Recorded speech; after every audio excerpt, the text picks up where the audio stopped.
This one's here is my top, but it's. Can you stop quick? Yeah. Okay. No comment.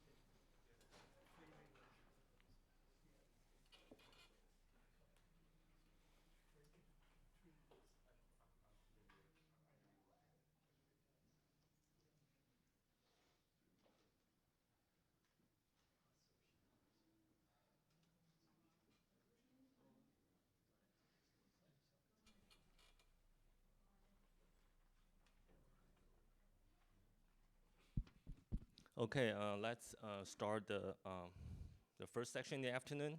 It's Spintronics, and we have two speakers. The first speaker is Joe Orenstein.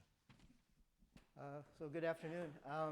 Yeah, I'm really very grateful to Steve and Shoucheng and other organizers for giving me the chance to talk about the collaboration that I was involved with Shoucheng.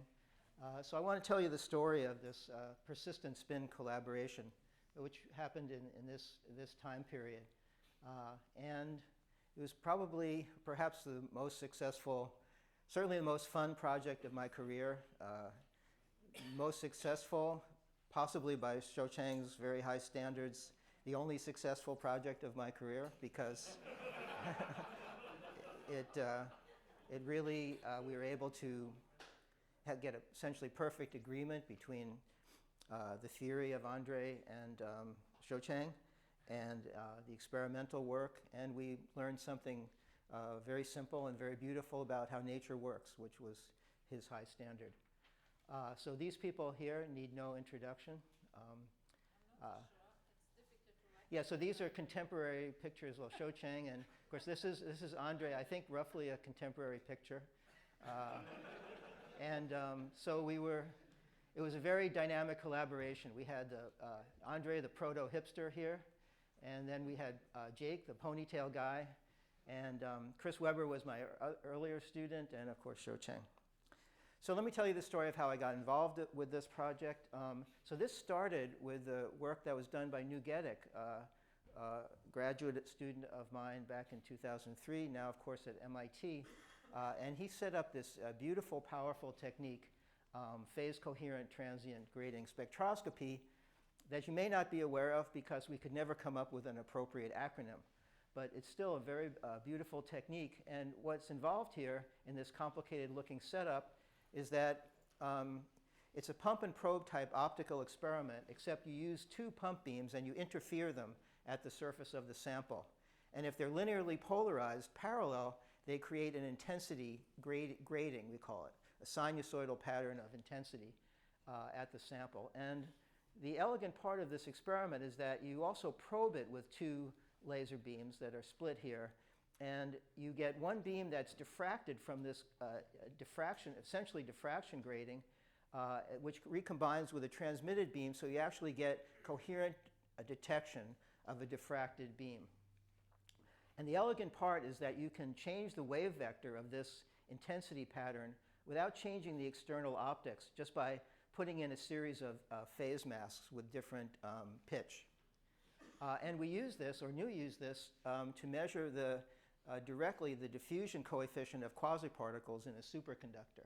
So by interfering these two beams, you get density variation of quasiparticle density, and if it obeys simple diffusion, then the rate at which this density grading decays after, say, a pulsed injection is going to depend on its wave vector. The shorter the wavelength, the faster the decay. And for simple diffusion, it goes as dq squared. And he was able to show that the rate of decay was linear in q squared, and he was able to obtain quasiparticle diffusion in a high TC superconductor. So in the next phase of this experiment, when Chris Weber joined the group, by the way, he's now at University Santa Clara, and who's also local, and Jake is here at SLAC, so both of these people are local now. We noticed this really beautiful paper from the group at St. Andrews. And so what they did was, they interfered two beams, but instead of being linearly polarized parallel, they're linearly polarized orthogonal. And what this does is it creates also a grading or standing wave pattern, but now the intensity is uniform. However, what you have is a wave of photon helicity. So the light helicity goes from this sense of helicity to linear back to the other sense of helicity. And the beautiful part that they saw was that if you shine this on a gallium arsenide quantum well, this helicity pattern maps onto a spin density pattern. So you get a sinusoidal variation of spin density that you can use then by the same technique to measure the spin diffusion coefficient. So Chris was the guy who adapted this to our coherent technique. And we had a series of lucky accidents in this project. Nature was teaching us things that we didn't understand. So to do this, to do our experiment, we had to put in these two beams that are orthogonally polarized. And the diffracted beam, like the blue diffracted beam, had to interfere with the red transmitted beam in order to make our coherent measurement work. And Chris and I were thinking, we have to put in another optic, and it's not going to work, and this other optic won't fit, because we thought we'd have to flip the polarization of one of these guys after it went through the sample. But and I think we actually put in an optic, and it didn't work, because what we didn't realize at the time was that linearly polarized light that diffracts off of this spin grating actually has its linear direction of polarization flipped by 90 degrees. So it's sort of all self-aligning and works magically, and we were able to do this phase coherent measurement, which was very, very sensitive. So we thought we would start, and basically just as a startup experiment, we would redo the St. Andrews work, but do it better because we have this coherent technique. They didn't really measure the different temperatures and different dopings, blah, blah, blah. So we thought we would do something like that. And this was our image of gallium arsenide. We just thought it was a parabolic well with a circular spin-degenerate Fermi surface. So we didn't know anything, basically. And so when we did this experiment, we saw some really interesting things. We saw that these are plots of the decay of the spin grating for different pitches of the grating. And we didn't see a simple exponential decay. We saw oscillations, which we understood rather quickly was a result of being in a ballistic regime. But with the help of Joel Moore, we were able to back out, doing hydrodynamics, the spin diffusion rate. And what we found, to our surprise, was that the spin diffusion rate was orders of magnitude slower than the electron diffusion rate. And this comes about from being in a strongly hydrodynamic regime, which is now a subject of a lot of interest. I think this was one of the very first clearest indications of this hydrodynamic regime, and probed directly by measuring the difference in diffusion coefficient between charge diffusion and spin diffusion. But I'll come back to this because there's a cute, another accident happened here that will maybe hopefully become clear as I go on with the story. So at this same time, there was a lot of things brewing about spintronics, and a big source of interest was this so-called dada-da spin transistor. And the idea was if you could make a transistor, a gated on-off switch, by having a spin injector and a perfect spin filter, then what the idea was that the injected electron spins would experience the so-called Rashba spin orbit field, and they would precess in the spin orbit field. And the cool part is that you can control the strength of this Rashba interaction with a gate.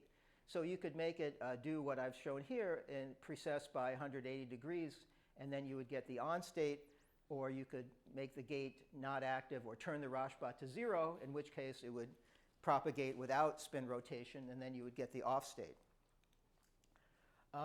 So this was a pretty interesting idea, but one of the problems with this idea is that, as sketched here, it only works if you have one-dimensional propagation, and also only works if you have perfectly ballistic propagation from the spin injector to the spin filter. So this is basically kind of a showstopper. But what happened was another really nice paper that we noticed at about the same time was this illustration of how this dada-das transistor could work in two dimensions and in a non-ballistic regime. And what Schliemann, Egues, and Loss pointed out in this paper was that you don't just have the Rashba interaction, you have the Dresselhaus interaction as well. So let me just say what these pictures are. This is the Fermi contour. This is a picture in momentum space. And these arrows represent the Rashba spin-orbit field as a local K-dependent magnetic field. It's not the same. It's distinct from the Berry curvature type of local magnetic field because this field acts on the spin degree of freedom. So you have this Rashba field that, as I mentioned, you can tune with an external gate. But in addition, because gallium arsenide, the bulk of gallium arsenide breaks inversion, you also have this intrinsic spin-orbit interaction, which is called Dresselhaus. And this is, in the bulk, this is a cubic in K interaction. But when you make a quantum well, then you can get a linear interaction. And what's really interesting is because the linear term is created by the confinement, you can tune the strength of the Dresselhaus interaction by varying the width of the well. So in principle, both the Rashba and the Dresselhaus spin-orbit interactions are tunable. So what they pointed out was that you get a special situation if the Rashba strength, Rashba interaction coefficient or coupling is exactly equal to Dresselhaus. So what I've tried to do is illustrate it with this picture here. So this is the same sort of picture. This is the Brouillon zone, and this is the Rashba field at every point in momentum space. Well, not every point, but representative points to show how it looks.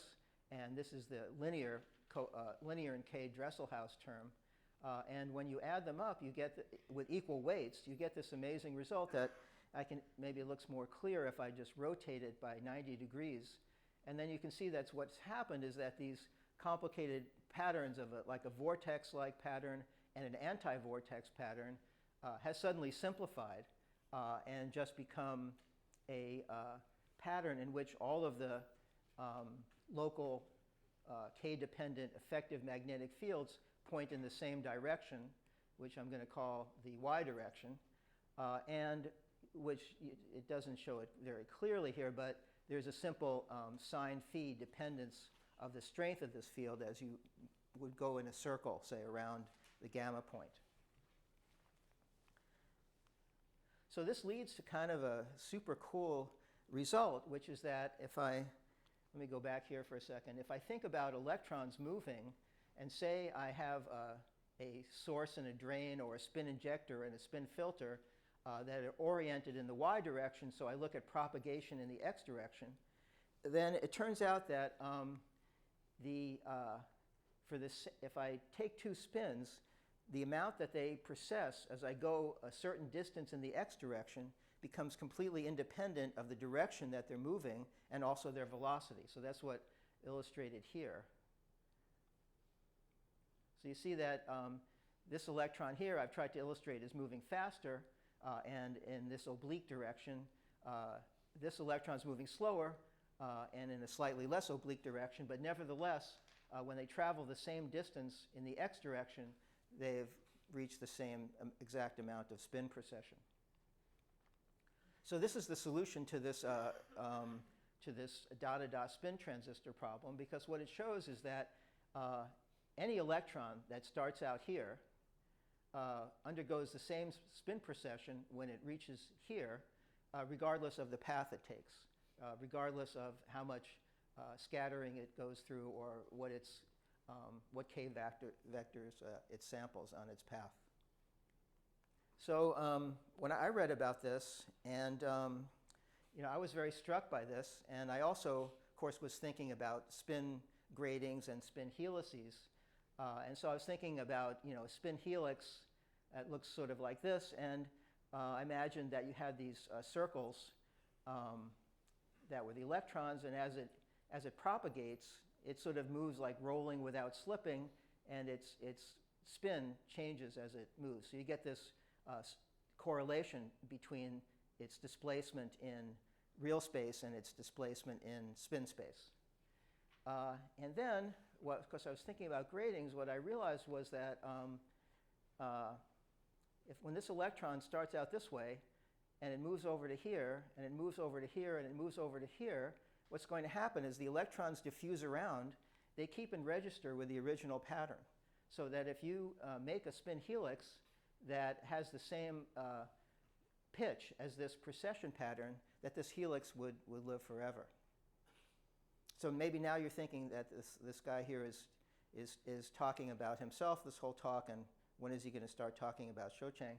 Well, wait for it. That's coming. So at that point, I met, go back here, I met Andre at some meeting, some spin meeting, and I was instantly kind of simpatico with him, although he was younger. I saw him as a younger version of what I always wanted to be.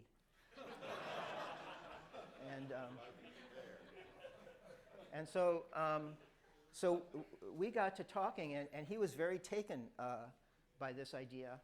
And it turned out I wasn't aware of this, but he was already working on extending the results of Birkhoff, McDonald, and another collaborator who had been working on the problem of correlated spin and charge diffusion with Rashba only. And I believe, since Andre is here, he can correct me if I'm wrong, but I think he was working through the Boltzmann equations in the general case of Rashba equals Dresselhaus, maybe stimulated also by this Schliemann et al. Paper. But anyway, when I got to talking with Andre, he got very excited about this. And I didn't hear from him maybe for a week. I mean, it was a very short time when he got back to me to tell me that he and Shoucheng had discussed this and solved the whole problem and came up with this beautiful symmetry-based explanation for this that I would tell you about now. So this is the paper we wrote together. So I'm very proud of this paper. I always get kidded about this paper because this paper contains reference to the power of a non-Abelian gauge transformation. So people who know me like to tease me that I had no idea what that meant, which is true. But I feel like this was a very seminal paper. It started what I think is a trend that we see ever more so today, which is of experimentalists being on theory papers that they don't understand.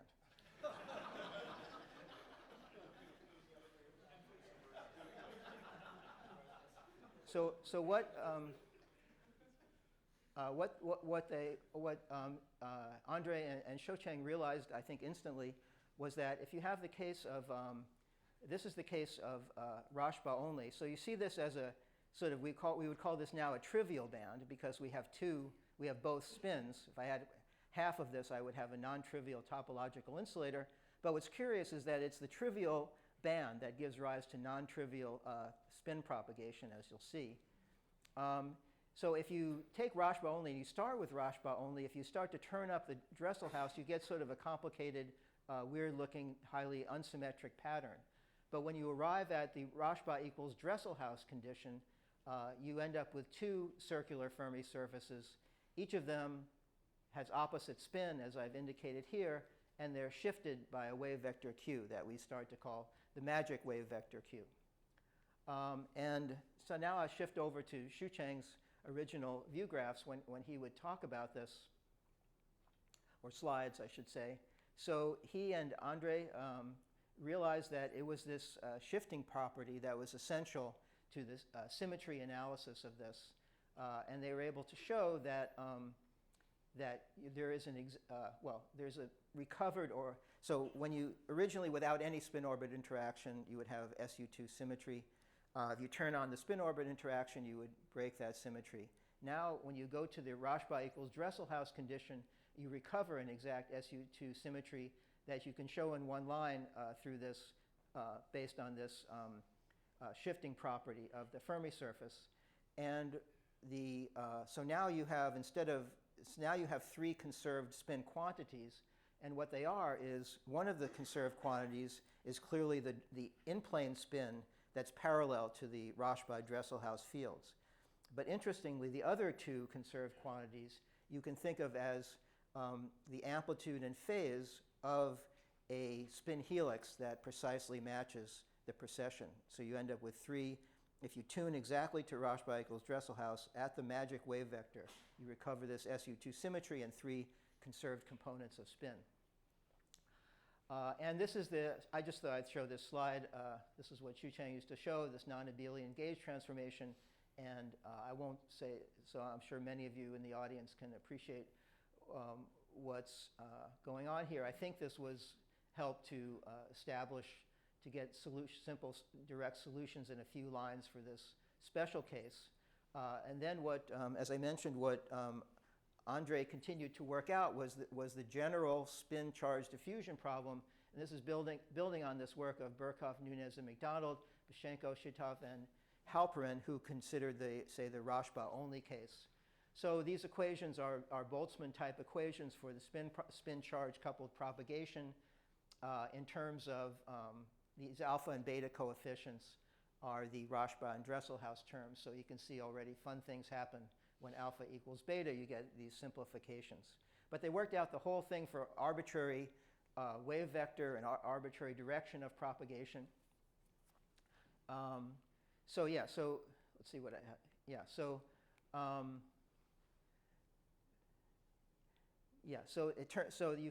for the wave, the prediction then was that if you put the wave vector in just the right direction, you get this tremendously enhanced lifetime at just the magic Q vector. If you put the wave vector 90 degrees to that, you just see nothing.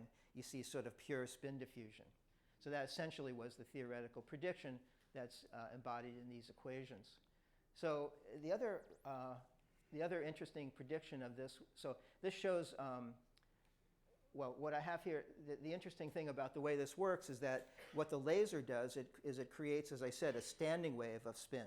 You know, you have upspin, downspin, upspin, downspin, and this you can resolve into two counter-propagating spin helices. So when you hit it with the light, you're making a linear combination of the helix this way and a helix winding the other way. And so the prediction is that you would see the helix that's winding the wrong way would have a short lifetime, and the helix that's winding the right way would have a much longer lifetime. So what happened was kind of interesting. So this prediction seemed so solid, like how could we possibly missed it? But then we realized that in our first paper on spin diffusion, we didn't see this. So there's something wrong. And so Chris started on this project, and you know, I think for 2 months we were measuring sample after sample, and we were not seeing the persistent spin helix, which was sort of disappointing, I must say. So, but we were so, I think, naive or blithe. I don't know which one. I had young children at that point. That's my excuse.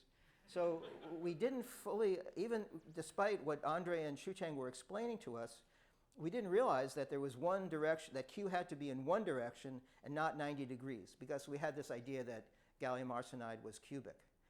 And so then I thought, well, could that possibly be the explanation? So then I said, couldn't possibly be the explanation, because Chris tried this experiment for 2 months, and he couldn't possibly have put every single sample in the wrong way. It must have been some chance that he would put some of the samples in the right way. So the next morning I talked to Chris and I said, well, you know, you couldn't possibly have put all the samples in the wrong way. So he said, oh no. He said, well, each sample comes with a little notch. It tells me the direction, and I put every sample in exactly the same way. So we got really excited, and anyway, so the very next day he warmed up the cryostat, rotated by 90 degrees, and this is what we saw. So this is our first observation of the prediction of Shoucheng and Andre. So this was not a sample tuned to Rashba equals Dresselhaus. This was just a sample we had around, but nevertheless, at Q equals 0, we saw this rapid decay. When we went up in wave vector, not only did we see the longer decay, but we saw the bi-exponential, where the spin helix the wrong way decays fast, and the spin helix that's oriented the correct way decays slower. So how much time do I have? I guess 7 minutes. So I could tell you one more story. So we saw this, and we right away wanted to publish this paper, so we had a meeting of our so this was on a sample that was not tuned to be Rashba equals Dresselhaus. So we had a meeting of our collaboration, which was Shoucheng, Jake, I'm not sure if Andre was there, and David Oshalom, who was supplying the quantum wells for this experiment. So we had already published this theoretical prediction of the persistent spin helix. So we wanted to call this paper Observation of the Persistent Spin Helix. So David said, no, you can't do that. It's not persistent enough. Persistent means lives forever. I thought persistent means, you just keep trying. But, but he said, he would not budge on this. So I said to Shoucheng, okay, let's just cave on this. I want to submit this paper. I've never had a situation where we couldn't agree on the title. And Shoucheng said, you shouldn't do this. And I said, why? He said, well, we've got this persistent spin helix brand here, and people are going to, look for this code word, keyword, and they're never going to cite this paper if you don't call it the persistent spin helix. So, but we had no choice because David is a very, if you know, to get this thing moved along, we had to call Chris's paper, non-diffusive spin propagation. So after that, the natural thing to do was to tune, and that's where Jake started working with us. So we were able to design a series of samples where we tuned the amount of asymmetry of the doping. We didn't gate it at that level. We just made the doping more or less asymmetric to introduce the Rashba effect, and we tuned the well width to tune the Dresselhaus. And Jake was able to show that when you got to the right value, you got very, very long lifetime. So this is an example of tuning right through the Rashba equals Dresselhaus situation case, and you see a maximum of the lifetime. So yes, so finally David caved in. So this still didn't live forever, but the fact that it lived longer than it did the first time, so we were able to call this emergence of this persistent spin helix. And so when I look at my citations, which I do every night, then I did notice that although the other paper Chris's paper was the first to observe this, this paper here has something like 5 times more citations. So Shoucheng knew what he was talking about. So just to come back to physics for a second, the fact that this doesn't diverge is a tricky thing to get around, because you can show that this nasty residual k cubed term in the intrinsic Dresselhaus, it violates the SU2, the emergent SU2 symmetry. So this kind of limits you in a certain sense, although I know other people have continued to work on this and may be able to get the lifetime even longer. So that really completes what I wanted to say. I just wanted to, again, express my appreciation for Shoucheng. It was a really wonderful experience being able to collaborate with him, and like all of you do, I miss him. Okay, thank you.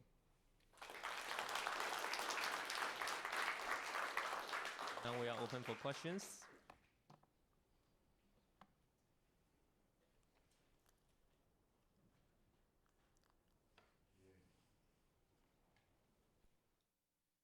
More like nobody else has a question.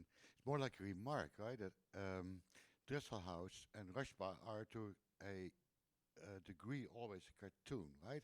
They're always what? To a degree, it's always a cartoon, right? It's basically about how your electric field is pointing, blah, blah. Yes. Right, so I can well imagine that when you have other sample inhomogeneities, imperfections, right, that you also get sort of a width that you can get that's rid right. of by working harder on your sample quality. Yeah, I think Correct? that, maybe that's right, that, long wavelength, certain variations in defect density are maybe breaking SU2 as well. Yeah.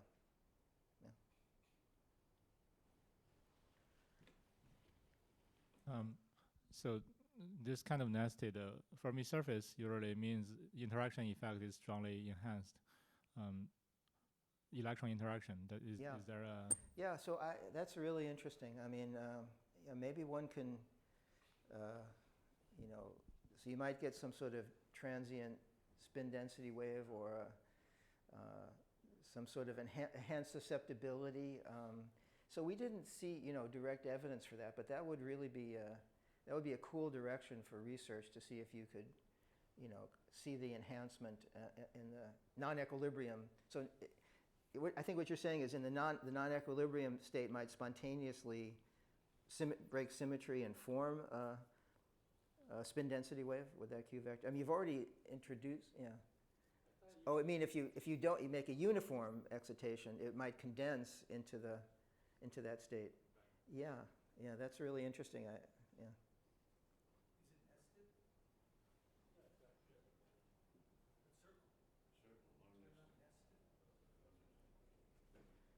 Doesn't nesting mean if I translate by a Q, they lie right on top of each other?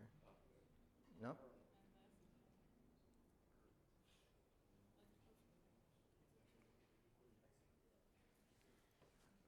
More questions?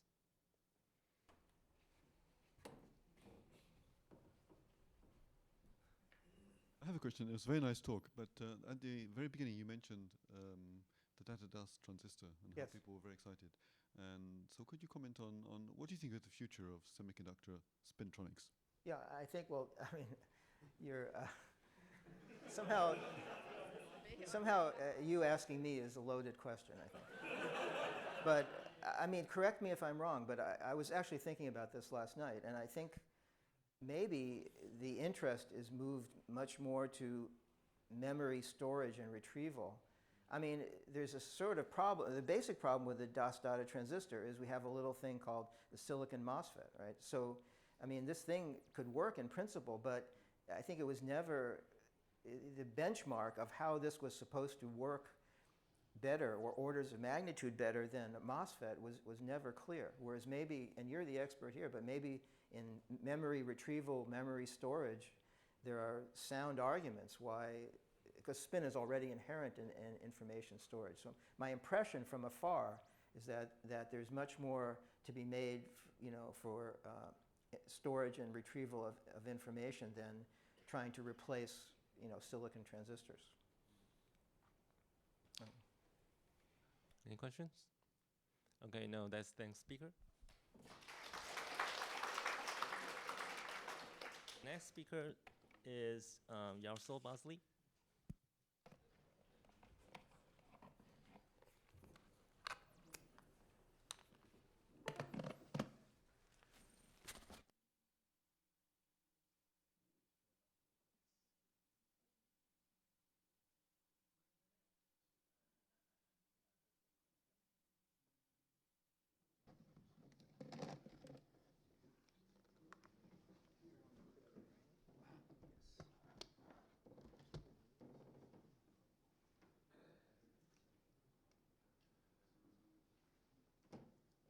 Open that?